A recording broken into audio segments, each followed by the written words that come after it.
So hello everyone, क्या आप ये सोच के कभी वंडर हुए हो कि क्यों एलिफेंट जो है वो हमेशा बेबी एलिफेंट को ही जन्म देता है, किसी और एनिमल्स को क्यों नहीं देता? आई मीन डॉग और कैट को क्यों नहीं एलिफेंट जन्म देता? या फिर आपने कभी ये सोचा है कि अगर आप मैंगो ट्री को लेते हो तो वो जो मैंगो का आई मीन मैंगो सीड्स को लेते हो तो वो हमेशा मैंगो ट्री को फॉर्म क्यों करता है, वो कोई और ट्री को फॉर्म क्यों नहीं करता? आई नो ये सब सुन के आपको लग रहा होगा कि ये सब मैं क्या बोल रही हूँ, लेकिन उस टाइम पे ये सब सोचने वाली बात थी। आपने अपने सिबलिंग्स को भी देखा होगा, कई बार जो सिबलिंग्स होते हैं वो बिल्कुल एकदम सिमिलर दिखते हैं एक दूसरे से, और कई बार ऐसा होता है कि उसमें कुछ डिफरेंस भी आ जाता है, मतलब वो एग्जैक्ट सिमिलर नहीं दिखते।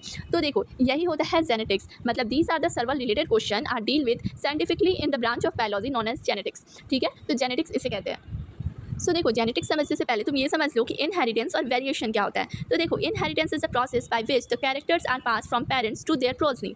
इनहेरिटेंस क्या होता है कि आपके पेरेंट्स से आप में जो भी कैरेक्टर्स पास हुए हैं उसे हम इनहेरिटेंस कहते हैं। मतलब कि इनहेरिटेंस एक ऐसा प्रोसेस है जिसमें जो कैरेक्टर्स हैं वो पेरेंट्स से उनके बच्चों में ट्रांसफ़र होते हैं। तो ये समझ में आ गया, ये इनहेरिटेंस होता है। ओके, तो वेरिएशन क्या होता है? Variation is the degree by which the progeny is differ from parents. तो आपने देखा होगा कि जो प्रोजनी यानी जो बेबी है वो अपने पेरेंट्स का बिल्कुल एग्जैक्ट कॉपी नहीं होता, उसमें कुछ डिग्री ऑफ वेरिएशन आ जाती है और इसी को हम कहते हैं वेरिएशन। तो इनहेरिटेंस क्या हुआ, जो भी कैरेक्टर्स हैं जो पास होते हैं फ्रॉम पेरेंट्स टू देयर बच्चा is called inheritance, and variation means the degree by which the baby is differ from its parents. Okay, so ये हो गया variation. I hope you understand guys. Please like and subscribe to my channel, please support me.